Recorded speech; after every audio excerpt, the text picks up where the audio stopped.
Alright, here's where we left off with the last video. We've created our profile and now we are here at the SuperTracker homepage. Now the first thing I want you to do is to go to My Top 5 Goals.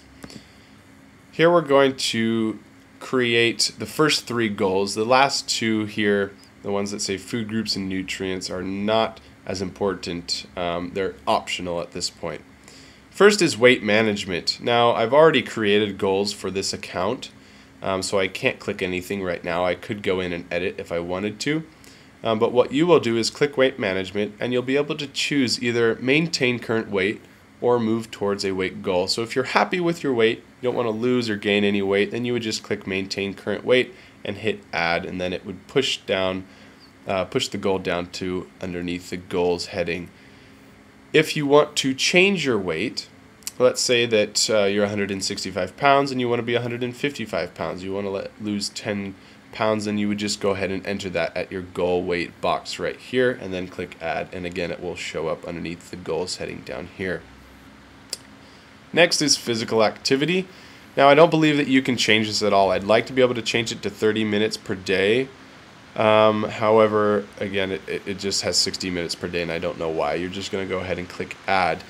That way it'll give you a bar that shows how many minutes you are doing a day, and it's just easy to look up that way.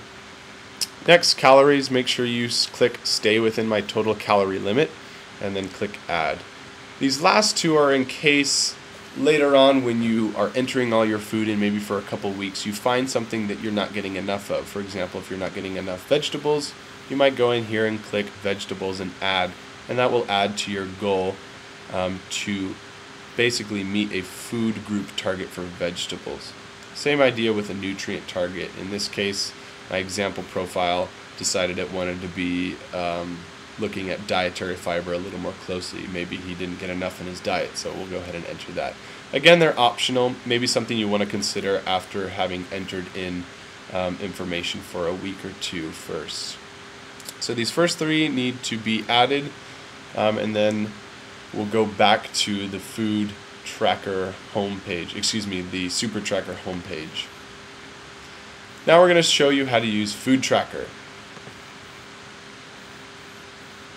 We've already entered in a lot of information in class for breakfast, lunch, dinner, snacks. These are all our foods for the day. You can change the date up here if you've already entered in information. You want to see what you did yesterday or the day before, then you can go ahead and go back and look. Make sure that you have the correct day for what you're entering food in though. I also suggest that you do this on a daily basis. You can do this on your smartphones while you're eating. It's probably the easiest and less burdensome idea. If you have all of this to do at the end of the day, it's going to be a lot more difficult and time consuming to enter all this in. I would certainly try to do it every single day. If you try and wait to the end of the week, it's going to be very difficult to enter all of this in for the entire week. So again, I suggest you do this on a daily basis. Now to enter in a food, all you got to do is click in here and type in your food. We already have a lot in here, but let's say, well, we're low in vegetables, so let's give him some vegetables. I don't know what's got vegetables in it. Let's just say steamed carrots. I like carrots. Carrots are good for your eyes. So we'll give our example profile some carrots. Maybe we'll up his vegetable bar a little bit.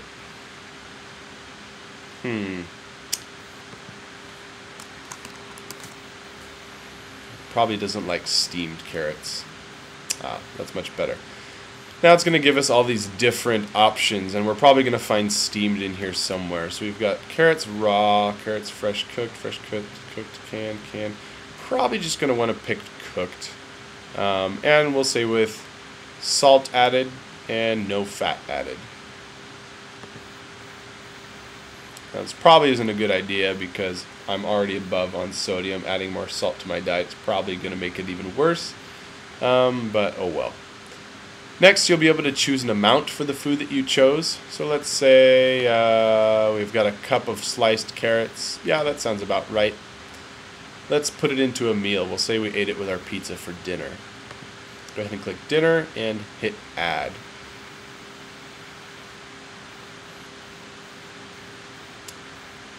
Now once it's refreshed, we can see down here at dinner we've added carrots, 55 calories, and look, our vegetable bar did end up going a little higher now. Again, the sodium also is in a danger zone again. If you are above a limit that you should be at, it will give you these little exclamation mark triangles to alert you to something that is higher than it should be or possibly lower than it should be. In this case, our example guy is going too high in his sodium. So he needs to think about cutting back in sodium. Also, empty calories. You'll see these empty calorie values for all the different foods that you eat. Empty calories are basically those calories that don't have any nutritional value. They're just calories. And it's not really helpful to eat empty calories or eat a lot of empty calories because you're not getting any nutritional value from them. You're just gaining energy and fat at the same time. So something that is high in empty calories, for example, this pizza is pretty high in empty calories. You probably don't want to be eating a lot of pizza. Carrots, on the other hand, have no empty calories. Okay, they're all their calories have nutritional value to them, so they're a good thing to eat. Just gives you an idea, a quick glance idea of what may be healthy in your diet, what you might want to consider taking out. The next part that's important to look at here is your daily limits. Over here, this number, this total limit for calorie intake is based off of the information you gave myplate.gov. However, I want you to use the number that you calculated as part of your homework instead. You won't be able to change it here on myplate.gov, but if you just keep it in mind, you'll be able to compare it to the total eaten. So for example, if you calculated that you're supposed to be eating 2,500 calories in a day, ignore this, think of it as 2,500, and then look at this number and say, hey, look, I'm not quite at 2,500, I'm under my limit at this point. And that will be helpful in figuring things out a little bit later. Here are some other nutrient intakes that are usually what people look out for. Sometimes people are very concerned about their saturated fat. You don't want to be eating too much of that. Remember, saturated fat is your bad fat. And then we have oils over here, which represents your good fat, your unsaturated fat. And then sodium, another common one that people oftentimes go way over on because we've got a lot of salt in our diet, especially processed foods. If you're eating a lot of soy sauce, then you're probably going to have some high sodium content. Then up here is our overall graph data. Now you can see that my grains, refined grains, is up here at 100%. That's good.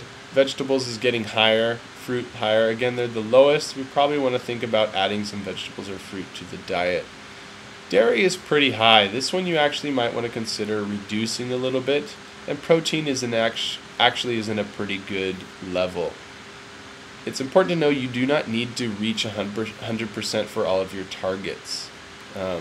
This is just your target that you want to shoot for. You really do not need to reach it 100% for everything, and in fact you won't. So let's enter one last thing in here. Let's say I had chocolate cake